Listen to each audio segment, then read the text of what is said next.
Bom, depois dessa, acho que eu preciso fazer as aulas com vocês de laboratório de mídias. Socorro, Charlie Brilha. Me socorre aqui. Mas é isso aí. A gente vai tentando, né? Bom, finalizamos o gênero lírico. Agora a gente vai conhecer um pouquinho sobre o gênero épico. Na origem, os textos épicos eram escritos em verso. Exemplo: Idade Média. As aventuras heróicas de personagens famosos como o Rei Arthur e os Cavaleiros da Távola Redonda. Nesse tipo de texto, um narrador conta as façanhas de um herói. Então, o gênero épico é uma narrativa heróica. Não precisa necessariamente ser sobre alguém intitulado herói. Podem ser feitos heróicos ou ações heróicas em relação a alguém, ou uma nação, ou um grupo seleto de pessoas, ou direcionada a um país ou alguém especificamente. Então, o importante é que a gente entenda que o gênero épico constitui-se de texto narrativo. Na Idade Média começa-se a partir do verso, mas a predominância do gênero épico são os textos narrativos, portanto, a prosa e não a poesia. O gênero narrativo também é chamado de épico.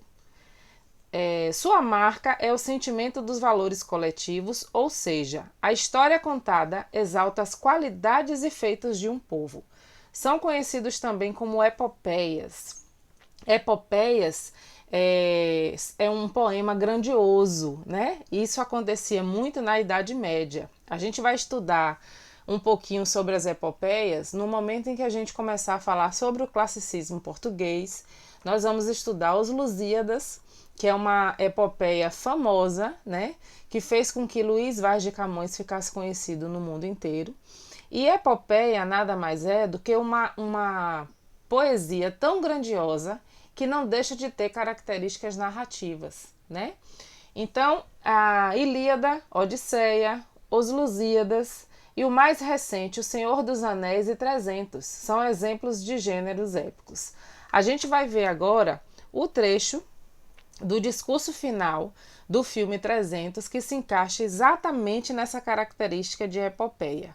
Atenção, são cenas fortes, mas a gente vai se atentar ao discurso. Valeu? Vamos lá!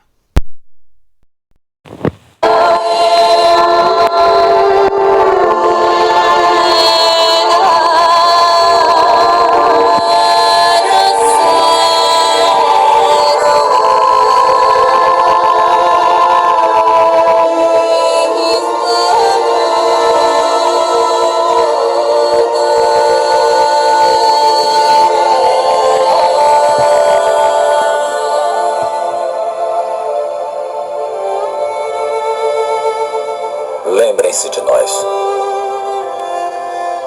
A ordem mais simples que um rei poderia dar. Lembrem-se por que morremos. Ele não queria tributos, ou canções,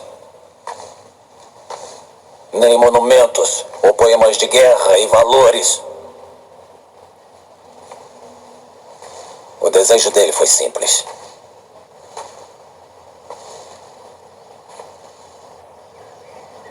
Lembrem-se de nós. Disse-me ele. Essa era a esperança dele. Caso alguma alma livre venha cruzar este lugar, em todos os incontáveis séculos ainda por vir, que nossas vozes sussurrem para vocês nas rochas perenes. Vá dizer aos espartanos, viajante, que aqui, pela lei de Esparta, nós repousamos. E assim morreu meu rei. Assim morreram meus irmãos. Há pouco menos de um ano.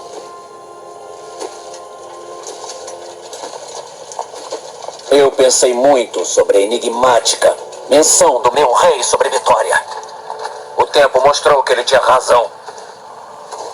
E de um grego livre a outro se espalharam as palavras de que o ousado Leônidas e seus 300 espartanos, tão longe de casa, deram deram suas vidas, não só por Esparta, mas por toda a Grécia e pela promessa que nossa terra encerra.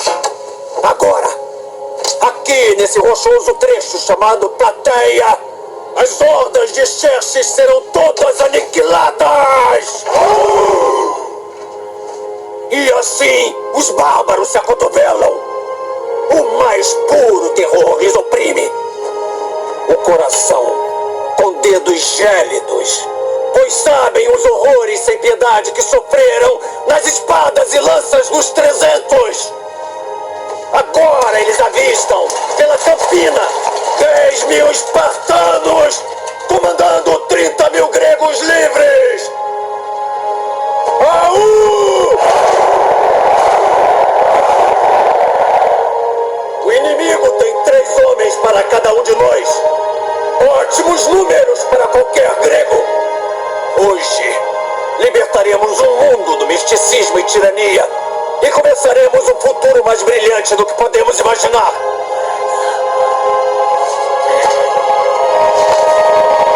Agradeçam, homens, a Leônidas e seus bravos 300. A vitória!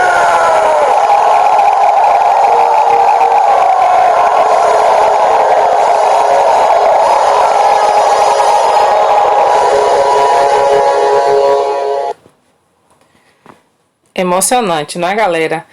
Mas a gente precisa lembrar o seguinte: dentro dessas epopeias existia também o maravilhoso, né? Os contos fantásticos. Evidentemente que existia, beirando a ficção, a realidade, um pouco de realismo, mas em sua totalidade eram sempre contos maravilhosos, onde as narrativas faziam com que a gente acreditasse que aquilo era um vislumbramento nem sempre real, né? 100% real. Bom, dando continuidade, a gente tem aqui os elementos da narrativa literária. Em um texto narrativo, um narrador conta a história em que há personagens que agem num certo espaço durante certo tempo. O encadeamento dos fatos narrados forma o enredo.